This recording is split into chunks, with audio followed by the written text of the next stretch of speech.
Good morning बच्चों। ਅੱਜ ਅਸੀਂ NCERT ਦਾ ਕਲਾਸ 10ਵੀਂ ਦਾ ਜਿਹੜਾ ਅਧਿਆਇ 6ਵਾਂ ਹੈ ਉਹ ਡਿਸਕਸ ਕਰਨ ਜਾ ਰਹੇ। ਬੱਚੋ ਇਸ ਲੈਸਨ ਦਾ ਨਾਮ ਹੈ ਜੈਵਿਕ ਪ੍ਰਕਿਰਿਆਵਾਂ। ਹੁਣ ਸਭ ਤੋਂ ਪਹਿਲਾਂ ਸਾਡੇ ਸਾਹਮਣੇ ਇੱਕ ਪ੍ਰਸ਼ਨ ਆਉਂਦਾ ਵੀ ਜੈਵਿਕ ਪ੍ਰਕਿਰਿਆਵਾਂ ਕਿਆ ਚੀਜ਼ ਹੈ। ਜੈਵਿਕ ਪ੍ਰਕਿਰਿਆਵਾਂ ਇਹੋ ਜਿਹੀ ਕਿਰਿਆਵਾਂ ਹੈ ਜਿਹੜੀ ਕਿ ਇੱਕ ਜੀਵ ਨੂੰ, ਇੱਕ ਸੰਜੀਵ ਵਿਅਕਤੀ ਨੂੰ, ਇੱਕ ਸੰਜੀਵ ਚੀਜ਼ ਨੂੰ ਕਿਸੇ ਨਿਰਜੀਵ ਚੀਜ਼ ਨਾਲ ਤੇ ਅਲੱਗ ਕਰਦੀਆਂ। ਜਿੱਦਾਂ ਕਿ ਤੁਸੀਂ ਸਾਰੇ ਜਾਣਦੇ ਆ ਵੀ ਸਾਡੇ ਵਿੱਚ ਕਿਹੜੀ ਕਿਹੜੀ ਕਿਰਿਆਵਾਂ ਹੁੰਦੀਆਂ। ਅਸੀਂ ਸਾਰੇ ਸੰਜੀਵ ਹੈ। ਸਾਡੇ ਵਿੱਚ ਕਿਹੜੀ ਕਿਹੜੀ ਕਿਰਿਆਵਾਂ ਹੁੰਦੀਆਂ। ਸਾਡੇ ਵਿੱਚ ਹੁੰਦੀ ਪਾਚਨ ਦੀ ਕਿਰਿਆ। ਅਸੀਂ ਹੁਣ ਸਾਰੇ ਜਣੇ ਸਾਹ ਲਿਆ ਕਰਦੇ, ਸਾਹ ਲੈ ਰਹੇ, ਉਹ ਵੀ ਕਿਆ ਇੱਕ ਪਾਚਨ ਦੀ ਕਿਰਿਆ। ਅਸੀਂ ਸਾਰੇ ਜਣੇ ਜਿਹੜੇ ਹੈ ਇਸ ਟਾਈਮ ਸਾਡੇ ਵਿੱਚ ਐਕਸਕ੍ਰੀਸ਼ਨ ਹੋਇਆ ਕਰਦੀ, ਇਹ ਵੀ ਕਿਆ ਚੀਜ਼ ਹੈ, ਜੈਵਿਕ ਪ੍ਰਕਿਰਿਆਵਾਂ ਹੈ। ਸੋ ਉਹ ਸਾਰੇ ਕਾਰਜ ਜੋ ਸਾਂਝੇ ਰੂਪ ਵਿੱਚ ਜੀਵਾਂ ਦੀ ਰੱਖਿਆ ਦਾ ਕੰਮ ਕਰਦੇ ਹਨ ਉਹਨਾਂ ਨੂੰ ਸੰਜੀਵ ਪ੍ਰਕਿਰਿਆਵਾਂ ਕਹਿੰਦੇ ਹਨ। ਹੁਣ ਇਸ ਵਿੱਚ ਕਿਆ ਕਿਆ ਆਉਂਦਾ, ਇਸ ਡੈਫੀਨੇਸ਼ਨ ਨੂੰ ਬੱਚੇ ਤੁਸੀਂ ਸਾਰੇ ਲਿਖ ਸਕਦੇ ਕਿ ਜੈਵਿਕ ਪ੍ਰਕਿਰਿਆਵਾਂ ਕੀ ਹਨ। ਉਹਦਾ ਉੱਤਰ ਤੁਸੀਂ ਆ ਲਿਖ ਸਕਦੇ ਹੋ, ਉਹ ਸਾਰੇ ਕਾਰਜ ਜੋ ਸਾਂਝੇ ਰੂਪ ਵਿੱਚ ਜੀਵਾਂ ਦੀ ਰੱਖਿਆ ਕਰਦੇ ਹਨ ਉਹਨਾਂ ਨੂੰ ਜੈਵਿਕ ਪ੍ਰਕਿਰਿਆਵਾਂ ਕਹਿੰਦੇ ਹਨ। ਨੁਕਸਾਨ ਅਤੇ ਟੁੱਟ ਭੱਜ ਨੂੰ ਰੋਕਣ ਲਈ ਰੱਖਿਆ ਕੰਮਾਂ ਦੀ ਲੋੜ ਹੁੰਦੀ ਹੈ, ਜਿਸ ਲਈ ਉਹਨਾਂ ਨੂੰ ਊਰਜਾ ਦੀ ਲੋੜ ਪੈਂਦੀ ਹੈ।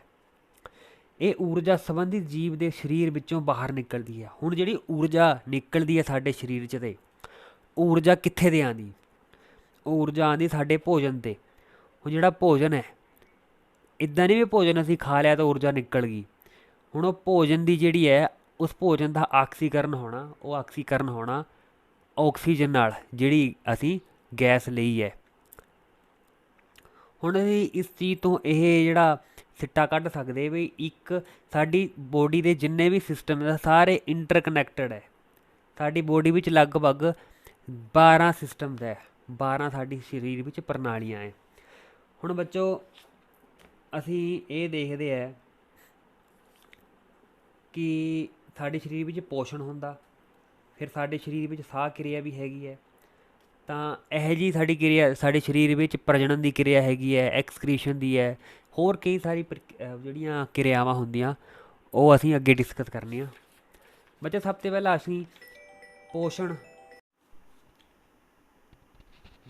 ਪਹਿਲਾਂ ਅਸੀਂ ਜਿਹੜੀ ਪੋਸ਼ਣ ਦੀ ਕਿਰਿਆ ਹੈ ਉਹ ਜਾਣਦੇ। ਹੁਣ ਪੋਸ਼ਣ ਵਿੱਚ ਕਿਆ ਆਉਂਦਾ? ਪੋਸ਼ਣ ਵਿੱਚ ਆਉਂਦਾ ਨਿਊਟ੍ਰੀਸ਼ਨ।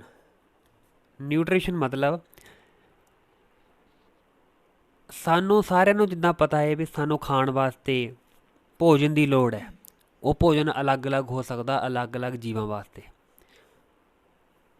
ਹੁਣ ਜਿਹੜੇ ਬੂਟੇ ਹੈ ਉਹਨਾਂ ਵਾਸਤੇ ਜਿਹੜਾ ਭੋਜਨ ਹੈ ਉਹ ਹੈਗੀ ਸੂਰਜ ਦੀ ਰੋਸ਼ਨੀ। ਸੂਰਜ ਦੀ ਰੋਸ਼ਨੀ ਵਿੱਚੋਂ ਆਪਣਾ ਭੋਜਨ ਤਿਆਰ ਕਰਦੇ ਹੈ ਪ੍ਰਕਾਸ਼ ਸੰਸਲੇਸ਼ਣ ਦੀ ਕਿਰਿਆ ਨਾਲ, ਜਿਹਨੂੰ ਅਸੀਂ ਫੋਟੋਸਿੰਥੇਸਿਸ ਦੇ ਨਾਮ ਨਾਲ ਵੀ ਜਾਣਦੇ ਹਾਂ। ਹੁਣ ਸਾਡੇ ਵਿੱਚ ਜਿਹੜਾ ਪੋਸ਼ਣ ਹੈ ਉਹ ਕਿਆ ਹੈ, ਅਸੀਂ ਕਿੱਦਾਂ ਹੈ, ਅਸੀਂ ਭੋਜਨ ਨੂੰ ਗ੍ਰਹਿਣ ਕਰਦੇ, ਕਿਸੇ ਪਾਸੇ 'ਤੇ ਲੈਂਦੇ ਹੈ, ਫਿਰ ਉਹਨੂੰ ਖਾਂਦੇ ਹੈ, ਫਿਰ ਉਹਨੂੰ ਪਚਾਉਂਦੇ ਹੈ, ਫਿਰ ਉਹਨੂੰ ਅਸੀਂ ਜਜ਼ਬ ਕਰਦੇ, ਸਾਡੇ ਸਰੀਰ ਵਿੱਚ ਉਹਦੀ ਅਬਜ਼ੋਰਪਸ਼ਨ ਹੁੰਦੀ, ਫਿਰ ਉਹਦੇ ਵਿੱਚ ਤੇ ਐਨਰਜੀ ਨਿਕਲਦੀ, ਫਿਰ ਜਿਹੜੇ ਫਾਲਤੂ ਪਦਾਰਥ ਉਹ ਸਾਡੇ ਸਰੀਰ ਦੇ ਬਾਹਰ ਨੂੰ ਨਿਕਲ ਜਾਂਦੇ। ਇਸ ਸਾਰੇ ਪ੍ਰਕਿਰਿਆਵਾਂ ਨੂੰ ਅਸੀਂ ਪੋਸ਼ਣ ਕਹਿੰਦੇ ਹਨ। ਹੁਣ ਬੱਚੋ ਸਭ ਤੋਂ ਪਹਿਲਾਂ ਸਬ ਟੋਪਿਕ ਹੈ ਸੰਜੀਵ ਆਪਣਾ ਭੋਜਨ ਕਿਵੇਂ ਪ੍ਰਾਪਤ ਕਰਦੇ ਹਨ। ਅਲੱਗ-ਅਲੱਗ ਜਿਹੜੇ ਸੰਜੀਵ ਹੈ ਉਹ ਆਪਣਾ ਭੋਜਨ ਅਲੱਗ-ਅਲੱਗ ਤਰੀਕਿਆਂ ਨਾਲ ਪ੍ਰਾਪਤ ਕਰਦੇ ਹਨ। ਹੁਣ ਜਿੱਦਾਂ ਜੇ ਅਸੀਂ ਛੋਟੇ ਜੀਵਾਂ ਨੂੰ ਲੈ ਲਈਏ, ਜਿੱਦਾਂ ਕਿ ਕੁਛ ਬੈਕਟੀਰੀਆ ਹੈ, ਉਹ ਆਪਣਾ ਭੋਜਨ ਕਿਆ ਹੈ ਸੂਰਜ ਦੀ ਰੋਸ਼ਨੀ ਤੋਂ ਤਿਆਰ ਕਰ ਸਕਦੇ ਹਨ, ਜਾਂ ਹੋਰ ਕਈ ਤਰੀਕੇ ਹੈਗੇ ਜਿੱਦਾਂ ਕਿ ਉਹ ਕੈਮੀਕਲ ਐਨਰਜੀ ਨਾਲ ਵੀ ਆਪਣਾ ਭੋਜਨ ਤਿਆਰ ਕਰ ਸਕਦੇ ਹਨ।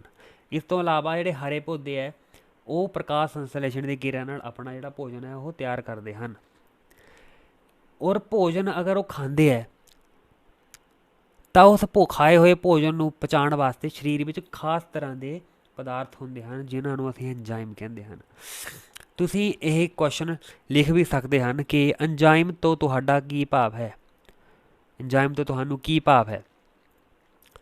ਤਾਂ ਤੁਸੀਂ ਇਹਦਾ ਉੱਤਰ ਲਿਖੋ ਕਿ ਕੁਝ ਅਜਿਹੇ ਪਦਾਰਥ ਜੋ ਕਿ ਸਾਡੇ ਸਰੀਰ ਵਿੱਚ ਪੈਦਾ ਹੁੰਦੇ ਹਨ ਜੋ ਕਿ ਕਿਸੇ ਖਾਸ ਪ੍ਰਕਿਰਿਆ ਨੂੰ ਤੇਜ਼ ਕਰਨ ਵਿੱਚ ਸਾਡੀ ਮਦਦ ਕਰਦੇ ਹਨ।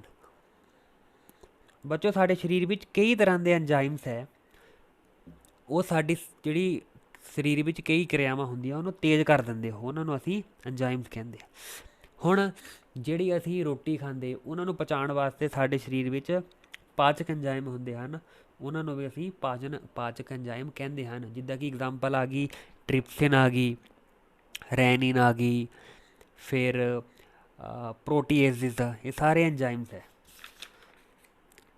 ਬੱਚੋ ਪੋਸ਼ਣ ਦੋ ਤਰ੍ਹਾਂ ਦਾ ਹੁੰਦਾ ਹੈ। ਸਭ ਤੋਂ ਪਹਿਲਾ ਪੋਸ਼ਣ ਹੈ ਸਵੈ ਪੋਸ਼ੀ ਪੋਸ਼ਣ। ਇਸ ਪੋਸ਼ਣ ਵਿੱਚ ਜਿਹੜੇ ਜੀਵ ਹੈ ਉਹ ਆਪਣਾ ਭੋਜਨ ਆਪ ਤਿਆਰ ਕਰਦੇ। ਜਿੱਦਾਂ ਕਿ ਸਾਨੂੰ ਪਤਾ ਹੈ ਜਿਹੜੇ ਪੌਦੇ ਹੈ ਉਹ ਆਪਣਾ ਜਿਹੜਾ ਭੋਜਨ ਹੈ ਉਹ ਆਪ ਤਿਆਰ ਕਰਦੇ ਹਨ, ਇਸ ਲਈ ਉਹਨਾਂ ਵਿੱਚ ਕਿਹੜਾ ਪੋਸ਼ਣ ਹੈ? ਸਵੈ ਪੋਸ਼ੀ ਪੋਸ਼ਣ। ਇਸ ਕਰਕੇ ਉਹਨਾਂ ਨੂੰ ਅਸੀਂ ਸਵੈ ਪੋਸ਼ੀ ਵੀ ਕਹਿੰਦੇ ਹਨ। ਉਹ ਕੀ ਕਰਦੇ? ਉਹ ਸੂਰਜ ਦੀ ਮੌਜੂਦਗੀ ਵਿੱਚ ਜਿਹੜੇ ਪੌਦੇ ਹੈ ਕਾਰਬਨ ਡਾਈਆਕਸਾਈਡ ਅਤੇ ਪਾਣੀ, ਇਹਨਾਂ ਦੋਨਾਂ ਦੀ ਮਦਦ ਨਾਲ ਗਲੂਕੋਜ਼ ਤਿਆਰ ਕਰਦੇ ਅਤੇ ਨਿਕਲਦਾ ਕਿਆ ਹੈ ਫਿਰ? ਆਕਸੀਜਨ ਅਤੇ ਪਾਣੀ। ਇਹ ਫੋਟੋਸਿੰਥੇਸਿਸ ਦੀ ਜਿਹੜੀ ਰਿਐਕਸ਼ਨ ਹੈ ਉਹ 'ਚੋਂ ਲਿਖੋ। ਕੁਐਸਚਨ ਲਿਖੋ, ਸਵੈ ਪੋਸ਼ੀ ਪੋਸ਼ਣ ਤੋਂ ਤੁਹਾਡਾ ਕੀ ਭਾਵ ਹੈ? ਇਹਦਾ ਉੱਤਰ ਹੈ ਕਿ ਉਹ ਪੋਸ਼ਣ ਜਿਸ ਵਿੱਚ ਜੀਵ ਆਪਣਾ ਭੋਜਨ ਆਪ ਤਿਆਰ ਕਰਦੇ ਹਨ ਉਸ ਨੂੰ ਸਵੈ ਪੋਸ਼ੀ ਪੋਸ਼ਣ ਕਹਿੰਦੇ ਹਨ।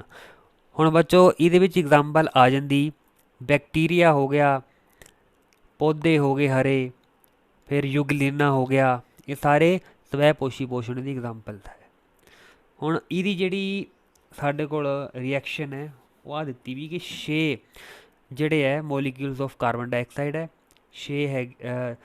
12 ਹੈਗੇ ਪਾਣੀ ਦੇ, ਅਤੇ ਕਲੋਰੋਫਿਲ ਜਿਹੜੀ ਕਿ ਇੱਕ ਪਿਗਮੈਂਟ ਹੈ ਹਰੇ ਪੌਦਿਆਂ ਵਿੱਚ ਮੌਜੂਦ ਹੁੰਦੀ, ਉਹਦੀ ਹੈਲਪ ਨਾਲ ਅਤੇ ਸੂਰਜੀ ਪ੍ਰਕਾਸ਼ ਦੀ ਮਦਦ ਨਾਲ ਗਲੂਕੋਜ਼ ਬਣਦਾ, ਅਤੇ 6 ਮੋਲੀਕੂਲ ਆਕਸੀਜਨ ਦੇ ਅਤੇ 6 ਪਾਣੀ ਦੇ ਨਿਕਲਦੇ ਹਨ। ਤਾਂ ਬੱਚੋ ਇਹਦੇ ਬਾਅਦ ਤੇ ਸਾਡੇ ਕੋਲ ਇੱਕ ਅਗਲਾ ਜਿਹੜਾ ਹੈ ਟੋਪਿਕ ਆਉਂਦਾ ਹੈ ਉਹ ਹੈਗਾ ਸਟੋਮੈਟਾ ਦਾ। ਕਿਆ ਤੁਸੀਂ ਕਦੀ ਸੋਚਿਆ ਜਿਹੜੇ ਪੌਦੇ ਹੈ, ਜਿੱਦਾਂ ਅਸੀਂ ਤਾਂ ਸਾਹ ਲੈਂਦੇ ਨੱਕ ਰਾਹੀਂ, ਜਿਹੜੇ ਪੌਦੇ ਆ ਉਹ ਕਿੱਦਾਂ ਸਾਹ ਲੈਂਦੇ ਹੋਣੇ? ਉਹਨਾਂ ਵਿੱਚ ਜਿਹੜੇ ਸਾਹ ਲੈਣ ਵਾਸਤੇ ਕੁਛ ਛੋਟੇ ਛੋਟੇ ਛੇਦ ਹੁੰਦੇ, ਉਹ ਜ਼ਿਆਦਾ ਕਰਕੇ ਜਿਹੜੇ ਹੈ ਬੂਟੇ ਦੇ ਜਿਹੜੇ ਪੱਤੇ ਹੈ ਉਹਦੇ ਥੱਲੜੇ ਪਾਸੇ ਮੌਜੂਦ ਹੁੰਦੇ। ਉਹ ਪੱਤਿਆਂ ਨੂੰ ਅਸੀਂ ਜੇ ਬੜਾ ਕਰਕੇ ਦੇਖੀਏ ਮਾਈਕਰੋਸਕੋਪ ਨਾਲ, ਉਹ ਐਵੇਂ ਦੇ ਦਿਖਦੇ ਸਟੋਮੈਟਾ। ਇਹ ਸਟੋਮੈਟਾ ਖੁੱਲ੍ਹੇ ਹੈ, ਇਹ ਹੈਗੇ ਸਟੋਮੈਟਾ ਬੰਦ। ਹੁਣ ਸਟੋਮੈਟਾ ਕਿਆ ਚੀਜ਼ ਹੈ? ਲਿਖੋ ਕਿ ਸਟੋਮੈਟਾ ਕੀ ਹਨ। ਸਟੋਮੈਟਾ ਪੌਦਿਆਂ ਦੇ ਪੱਤਿਆਂ ਦੇ ਹੇਠਾਂ ਪਾਏ ਜਾਣ ਵਾਲੇ ਛੋਟੇ ਛੋਟੇ ਛੇਦ ਹੁੰਦੇ ਹਨ, ਜਿਸ ਨਾਲ ਕਿ ਹੇਠ ਲਿਖੇ 2 ਕਾਰਜ ਹੁੰਦੇ ਹਨ। ਨੰਬਰ 1 ਗੈਸਾਂ ਦੀ ਅਦਲਾ ਬਦਲੀ, ਮਤਲਬ ਜਿਹੜੀ ਕਾਰਬਨ ਡਾਈਆਕਸਾਈਡ ਅਤੇ ਆਕਸੀਜਨ ਹੈ ਉਹਦੀ ਅਦਲਾ ਬਦਲੀ। ਨੰਬਰ 2 ਬਾਸ਼ਪ ਉਤਸਰਜਨ ਦੀ ਕਿਰਿਆ। ਹੁਣ ਬਾਸ਼ਪ ਉਤਸਰਜਨ ਨਵੀਂ ਚੀਜ਼ ਆਈ। ਬਾਸ਼ਪ ਉਤਸਰਜਨ ਕਿਆ ਹੈ? ਬੱਚੋ ਤੁਸੀਂ ਦੇਖਿਆ ਹੋਣਾ ਵੀ ਜੇ ਅਸੀਂ ਧੁੱਪ 'ਚ ਰਹੀਏ ਤਾਂ ਸਾਡੇ ਸਰੀਰ ਸਾਨੂੰ ਜ਼ਿਆਦਾ ਪਿਆਸ ਲੱਗਦੀ, ਕਿਉਂਕਿ ਸਾਡੇ ਸਰੀਰ ਵਿੱਚ ਤਾਂ ਜਿਹੜਾ ਸੂਰਜ ਹੈ ਉਹ ਪਾਣੀ ਖਿੱਚਦਾ। ਹੁਣ ਜਿਹੜੇ ਪੌਦੇ ਆ ਉਹ ਤਾਂ ਹਰ ਟਾਈਮ ਸੂਰਜ ਦੀ ਪ੍ਰਕਾਸ਼ ਵਿੱਚ ਰਹਿੰਦੇ, ਇਸ ਕਰਕੇ ਜਿਹੜੇ ਸੂਰਜ ਹੈ ਉਹ ਪੱਤਿਆਂ ਵਿੱਚ ਤੇ ਪਾਣੀ ਖਿੱਚਦਾ ਹੈ। ਹੁਣ ਉਹ ਪੱਤਿਆਂ ਰਾਹੀਂ ਜਿਹੜਾ ਪਾਣੀ ਖਿੱਚਦਾ ਉਹ ਸਟੋਮੈਟਾ ਰਾਹੀਂ ਹੀ ਜਿਹੜਾ ਹੈ ਉਹਦੀ ਹਾਨੀ ਹੁੰਦੀ, ਉਸ ਨੂੰ ਅਸੀਂ ਬਾਸ਼ਪ ਉਤਸਰਜਨ ਕਹਿੰਦੇ ਹਨ। ਉਹਦਾ ਫਾਇਦਾ ਕੀ ਹੈ? ਫਿਰ ਉਹਦਾ ਫਾਇਦਾ ਆਹ ਹੈ ਬਈ ਜਿਹੜੇ ਜਦ ਬਾਸ਼ਪ ਉਤਸਰਜਨ ਹੋਣਾ, ਪਾਣੀ ਦੀ ਹਾਨੀ ਪੱਤਿਆਂ ਵਿੱਚ ਹੋਣੀ, ਉਹ ਜਿਹੜਾ ਫਿਰ ਥੱਲੇ ਵਾਲਾ ਜਿਹੜਾ ਪਾਣੀ ਹੈ ਉਹਨੂੰ ਇੱਕ ਪੁੱਲ ਮਹਿਸੂਸ ਹੋਣਾ, ਖਿਚਾਅ ਮਹਿਸੂਸ ਹੋਣਾ, ਉਹਦੇ ਨਾਲ ਪਾਣੀ ਉੱਪਰ ਨੂੰ ਆਉਣਾ। ਹੁਣ ਜਿਹੜਾ ਥੱਲੇ ਹਾਨੀ ਹੋਈ ਉੱਥੇ ਇੱਕ ਨੈਗੇਟਿਵ ਜਿਹੜਾ ਹੈ ਪ੍ਰੈਸ਼ਰ ਕ੍ਰੀਏਟ ਹੋਣਾ, ਉਹਦੇ ਨਾਲ ਪਾਣੀ ਫਿਰ ਉੱਪਰ ਨੂੰ ਆ ਜਾਣਾ। ਇਸ ਕਰਕੇ ਜਿਹੜੇ ਬੜੇ ਬੜੇ ਪੌਦੇ ਹੈ ਉਹਨਾਂ ਵਿੱਚ ਜਿਹੜਾ ਵੀ ਪਾਣੀ ਜਿਹੜਾ ਉੱਪਰ ਨੂੰ ਖਿੱਚ ਹੁੰਦਾ ਇੰਨੇ ਇੰਨੇ ਦੂਰੀਆਂ ਪਰ, ਉਹ ਸਾਰਾ ਕਿੱਦਾਂ ਖਿੱਚ ਹੁੰਦਾ? ਬਾਸ਼ਪ ਉਤਸਰਜਨ ਦੀ ਕਿਰਿਆ ਨਾਲ ਹੀ ਉਹ ਖਿੱਚ ਹੁੰਦਾ। ਬੱਚੋ ਆ ਜਿਹੜੀ ਸਾਡੇ ਕੋਲ ਕਿਰਿਆਵਾਂ ਏ ਉਹ ਅਸੀਂ ਬਾਅਦ ਵਿੱਚ ਕਰਾਂਗੇ। ਹੁਣ ਸਾਡੇ ਕੋਲ ਅਗਲਾ ਜਿਹੜਾ ਪੋਸ਼ਣ ਹੈ ਉਹ ਹੈਗਾ ਪਰਪੋਸ਼ੀ ਪੋਸ਼ਣ। ਪਰਪੋਸ਼ੀ ਪੋਸ਼ਣ ਕਿਆ ਏ? ਅਜਿਹਾ ਪੋਸ਼ਣ ਜਿਸ ਵਿੱਚ ਜਿਹੜੇ ਜੀਵ ਹੈ ਉਹ ਆਪਣਾ ਭੋਜਨ ਆਪ ਨਹੀਂ ਤਿਆਰ ਕਰ ਸਕਦੇ, ਜਿਵੇਂ ਕਿ ਹਿਰਨ ਹੋ ਗਿਆ, ਜਿਵੇਂ ਕਿ ਫੰਗਸ ਹੋ ਗਏ, ਉੱਲੀਆਂ, ਮੋਲਡ ਹੋ ਗਏ, ਖਮੀਰ ਹੋ ਗਏ, ਅਸੀਂ ਹੋ ਗਏ, ਸ਼ੇਰ, ਚੀਤਾ, ਕਿਰਮ, ਜਿੰਨੇ ਵੀ ਹੈਗੇ ਆ ਇਹ ਸਾਰੇ ਪੋਸ਼ਣ ਸ਼ੋਅ ਕਰਦੇ ਹਨ। ਹੁਣ ਸਭ ਤੋਂ ਪਹਿਲਾਂ ਸਾਡੇ ਕੋਲ ਇਗਜ਼ਾਮਪਲ ਆ ਗਈ ਅਮੀਬਾ ਦੀ। ਅਮੀਬਾ ਇੱਕ ਟੋਬਿਆਂ ਵਿੱਚ ਪਾਏ ਜਾਣ ਵਾਲਾ ਜਾਂ ਖੜੇ ਪਾਣੀ ਵਿੱਚ ਜ਼ਿਆਦਾ ਕਰਕੇ ਪਾਏ ਜਾਣ ਵਾਲਾ ਜੀਵ ਹੈ। ਇਹਦੀ ਕੋਈ ਸ਼ਕਲ ਨਹੀਂ ਹੈ, ਕੋਈ ਸ਼ਕਲ ਨਹੀਂ ਹੈ। ਅਸੀਂ ਹੁਣ ਡਾਇਗਰਾਮ ਦੀ ਮਦਦ ਨਾਲ ਦੇਖਾਂਗੇ ਕਿ ਇਹ ਆਪਣਾ ਭੋਜਨ ਕਿਵੇਂ ਪ੍ਰਾਪਤ ਕਰਦਾ ਹੈ। ਸਭ ਤੋਂ ਪਹਿਲਾਂ ਬੱਚੋ ਅਸੀਂ ਇਹਦੀ ਹੀ ਸ਼ੇਪ ਬਣਾਉਣੀ। ਇਹਦੀ ਹੁਣ ਸ਼ੇਪ ਕਿੱਦਾਂ ਦੀ? ਤੁਸੀਂ ਕਿੱਦਾਂ ਵੀ ਬਣਾ ਸਕਦੇ ਇਹਦੀ ਸ਼ੇਪ। ਆਹ ਦੇਖੋ, ਇਹ ਸ਼ੇਪ ਅਸੀਂ ਅਮੀਬਾ ਦੀ ਬਣਾ ਲਈ। ਹੁਣ ਇਹਦੇ ਸੈਂਟਰ ਵਿੱਚ ਕਿਆ ਇੱਕ ਕੇਂਦਰਕ ਹੈ, ਜਿੱਥੇ ਕਿ ਅਮੀਬਾ ਦੀ ਸਾਰੀ ਜਿਹੜੀ ਪ੍ਰਕਿਰਿਆਵਾਂ ਸਰੀਰ ਦੀਆਂ ਉਹ ਕੰਟਰੋਲ ਹੁੰਦੀਆਂ। ਹੁਣ ਜਿਹੜਾ ਇਹ ਮੈਂ ਬਣਾਇਆ ਇਹ ਹੈਗਾ ਸੈੱਲ ਦ੍ਰਵ। ਇਹਨੂੰ ਵੀ ਤੁਸੀਂ ਬੜੇ ਸਫਾਈ ਨਾਲ ਬਣਾ ਸਕਦੇ। ਇਹਦੀ ਮਦਦ ਨਾਲ ਹੀ ਇਹ ਘੁੰਮਦਾ ਅੱਗੇ ਜਾਂਦਾ। ਉਹਨੂੰ ਸਾਈਕਲੋਸਿਸ ਕਿਰਿਆ ਕਹਿੰਦੇ। ਬੱਚੇ ਜਿਹੜੇ ਆਹ ਆਏ ਬਾਹਰ ਨੂੰ, ਇਹ ਹੈਗੇ ਇਹਦੇ ਝੂਠੇ ਪੈਰ, ਝੂਠੇ ਜਾਂ ਬਨਾਵਟੀ ਪੈਰ।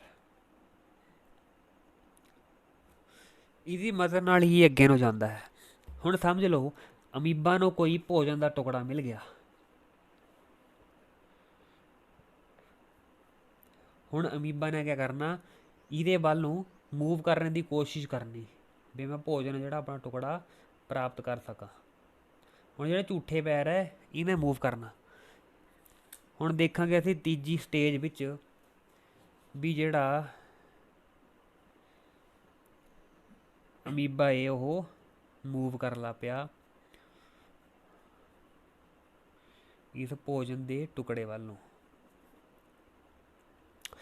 ਹੁਣ ਜਿਹੜੇ ਇਹਦੇ ਝੂਠੇ ਪੈਰ ਹੈ ਉਹ ਕੋਸ਼ਿਸ਼ ਕਰਿਆ ਕਰਦੇ ਇਹਨੂੰ ਆਪਣੇ ਸਰੀਰ 'ਚ ਲੈਣ ਦੀ। ਹੁਣ ਅਗਲੇ ਚੌਥੀ ਜਿਹੜੀ ਕਿਰਿਆ ਉਹਦੇ ਵਿੱਚ ਕਿਆ ਏ? ਅਸੀਂ ਦੇਖ ਸਕਦੇ ਵੀ ਜਿਹੜਾ ਅਮੀਬਾ ਏ ਉਹਨੇ ਲਗਭਗ ਇਹਨੂੰ ਸਰੀਰ ਵਿੱਚ ਆਪਣੇ ਲੈ ਹੀ ਲਿਆ ਟੁਕੜੇ ਨੂੰ, ਭੋਜਨ ਦੇ ਟੁਕੜੇ ਨੂੰ।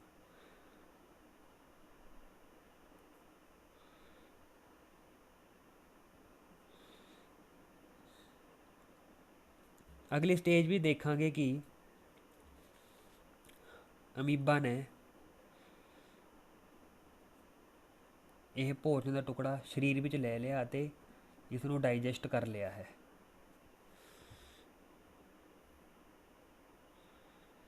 ਅਤੇ ਆਖਰੀ ਸਟੇਜ ਵਿੱਚ ਜਿਹੜਾ ਭੋਜਨ ਦਾ ਟੁਕੜਾ ਹੈ ਉਹ ਪੂਰੀ ਤਰ੍ਹਾਂ ਜਜ਼ਬ ਹੋ ਚੁੱਕਿਆ ਹੈ। ਤੋ ਇਸ ਤਰ੍ਹਾਂ ਇਹ ਹੈ ਅਮੀਬਾ ਵਿੱਚ ਪੋਸ਼ਣ।